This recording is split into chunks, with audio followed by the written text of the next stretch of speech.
इस वीडियो में हम लोग डिस्कस करने वाले हैं documents required for the ITR filing. जी हाँ, तो देखिए जब भी आईटीआर फाइल होती है तो कोई भी यहाँ पे पर्सन सोचता है कि मेरे को क्या क्या डॉक्यूमेंट्स की ज़रूरत पड़ने वाली जिसके थ्रू मैं आईटीआर फाइल कर सकूँ। वैसे एक्चुअल में बताऊँ तो आईटीआर फाइलिंग के टाइम पे कोई भी डॉक्यूमेंट आपको अपलोड नहीं करना पड़ता।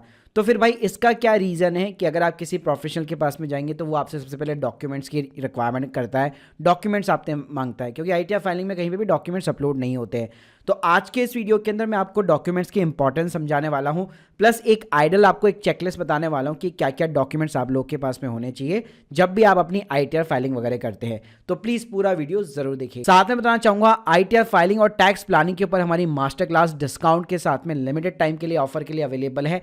Link in the description box, जहां पे आप बेसिक से लेकर एडवांस वाली चीजें सीख सकते हैं। और इसके साथ में अगर आप हमसे सर्विस भी लेना चाहते हैं तो basically link in the description box, plus हमारे आप रिव्यूज वगैरह चेकआउट कर सकते हैं। अब पहले बात करते कि आईटीआर में क्या रियली में डॉक्यूमेंट्स की रिक्वायरमेंट रहती है। तो देखिए जब भी आप आईटीआर फाइल करते हैं आपको सिर्फ इंफॉर्मेशन और फिगर्स पुट करने पड़ते हैं, क्योंकि आपकी जो आईटीआर होती है वो सेल्फ असेसमेंट बेसिस पे फाइल होती है। इसका मैं प्रैक्टिकल एग्जांपल दिखाना चाहूंगा। जब आप अपनी आईटीआर को सबमिट करने वाले होते हैं, जब भी आप प्रीव्यू वगैरह देखते हैं तो आपको ई वेरीफाई करने से पहले आप यहाँ पे साफ देख सकते हैं, यहाँ पे क्लियर लाइन लिखी होती है कि यहाँ पे आप जो भी इंफॉर्मेशन या जो भी चीजें आप पुट कर रहे हैं वो best of the my knowledge and the belief है। ठीक है, तो यहां पे क्या होता है, आपको सिर्फ इंफॉर्मेशन फिगर्स पुट करने पड़ते हैं, कोई भी ऐसा डॉक्यूमेंट कहीं पे भी अपलोड नहीं होता है। और इसी रीजन की वजह से कई लोग टीडीएस रिफंड क्लेम करने के लिए फेक डिडक्शन का यूज करते हैं, क्योंकि उनको लगता है कि भाई मेरे को तो कोई डॉक्यूमेंट अपलोड ही नहीं करना, तो मैं कुछ भी फिगर्स डाल के टीडीएस का रिफंड क्लेम कर लेता हूं।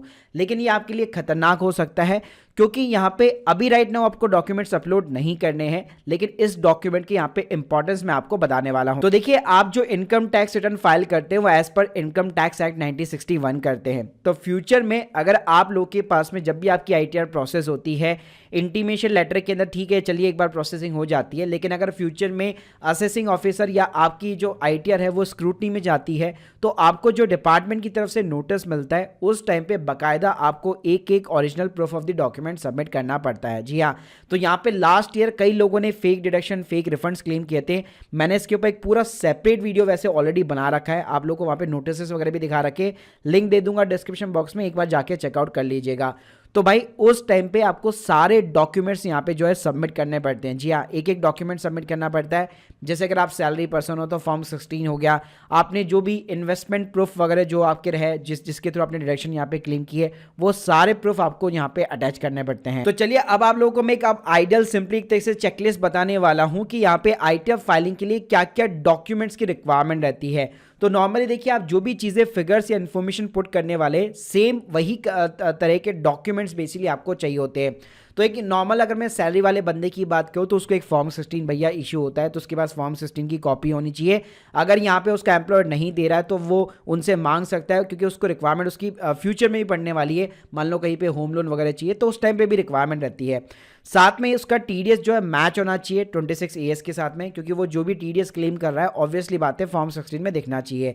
इसके साथ में वो जितने भी अलाउंसेस क्लेम कर रहा है, कई बार क्या होता है आप अपने एचआर को ही यहाँ पे चीज़ें सबमिट कर देते हैं तो एचआर पहले ही अलाउंसेस आपके कैलकुलेट करके फॉर्म 16 में डाल देता है। लेकिन अगर आपने वो नहीं कर रखे एचआर को, तो लेट सपोज अगर आपने एचआरए लिया है तो रेंट एग्रीमेंट की कॉपी चाहिए, रेंट की रिसिप्ट चाहिए, एलटीए वगैरह ले रहे हो तो एक्चुअल प्रूफ ऑफ ट्रैवल चाहिए भाई। जी हाँ, तो ये सारी चीजें आपके पास में प्रॉपर होनी चाहिए। इसी के साथ में मान लो आपने एटीसी के अंदर 1.5 लाख रुपए की डिडक्शन क्लेम की, तो उसके रिगार्डिंग जो भी पीपीएफ का इन्वेस्टमेंट है, ईएलएस म्यूचुअल फंड में इन्वेस्टमेंट है, इंश्योरेंस की रिसिप्ट है, बच्चों के एजुकेशन के एक्सपेंसेस है, मतलब जो भी चीजें आप एटीसी के अंदर क्लेम कर रहे हो उससे रिलेवेंट डॉक्यूमेंट आपके पास होने चाहिए। ऐसे मान लो आप एटीडी के अंदर हेल्थ इंश्योरेंस क्लेम कर रहे हो तो उसके प्रीमियम की रिसिप्ट हो गई, सीनियर सिटीजन के लिए मेडिकल एक्सपेंडिचर क्लेम कर रहे हो तो उसके रिगार्डिंग एक्सपेंसेस की यहाँ पे बेसिकली प्रूफ वगैरह हो गए। होम लोन अगर आप क्लेम कर रहे हो तो बैंक का इंटरेस्ट का सर्टिफिकेट हो गया। कैपिटल गेन आपने जो दिखा रखा है, कम दिखा रखा है, ज़्यादा दिखा रखा है, म्यूचुअल फंड का, स्टॉक्स का, तो कैम्स के फिनटेक का कैपिटल गेन स्टेटमेंट हो गया। ब्रोकर के डीमेट अकाउंट की कैपिटल गेन की रिपोर्ट हो गई। प्रॉपर्टी पे आपने कैपिटल गेन का एग्जाम्पशन लिया है तो री इन्वेस्टमेंट किया कि नहीं किया उसके रिगार्डिंग आपको प्रूफ चाहिए होगा। बिजनेस कर रहे हो, अगर आपकी ऑडिट वगैरह हो रखी है, बुक्स ऑफ अकाउंट्स है, वो चाहिए, आपके करंट अकाउंट की स्टेटमेंट चाहिए होगी।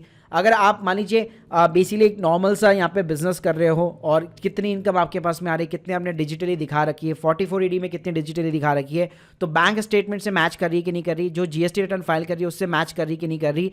तो ये भाई पूरी एक चेकलिस्ट आप कह सकते हो कि ये डिपेंड करता है केस टू केस। अगर मैं आइडियल सिचुएशन में बात करूँ तो फॉर्म 16 से आपका काम चल जाता है और बेसिक इन्वेस्टमेंट प्रूफ से काम चल जाता है। लेकिन अगर आपका कॉम्प्लिकेट केस है, कैपिटल गेन भी है, एफ एंड ओ भी है, यहाँ पे इंट्राडे वगैरह भी है, तो जो जो चीज़ें आप आईटीआर के अंदर फिलअप कर रहे हो उससे रिलेवेंट डॉक्यूमेंट आपके पास में होने चाहिए, ताकि कल को कभी भी आपके पास में नोटिस आता है तो आपके पास में प्रूफ ऑफ दिस सबमिशन यहाँ पे प्रॉपर हो। इसके साथ में गाइस फेक डिडक्शन के ऊपर नोटिस कैसे मिलते हैं लिंक दे दूंगा डिस्क्रिप्शन बॉक्स में, एक बार जरूर चेकआउट कर लीजिएगा।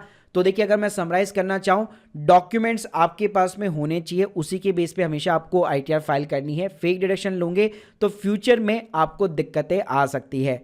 सो guys, hope you like this video, please subscribe our channel. अगर आप हमसे सीखना चाहते हैं, link in the description box, या सर्विस भी लेना चाहते हैं, link in the description box. बाकी अगर आप लोग के कोई भी डाउट्स है कमेंट बॉक्स के अंदर जरूर बताइए। Thank you guys, thank you very much.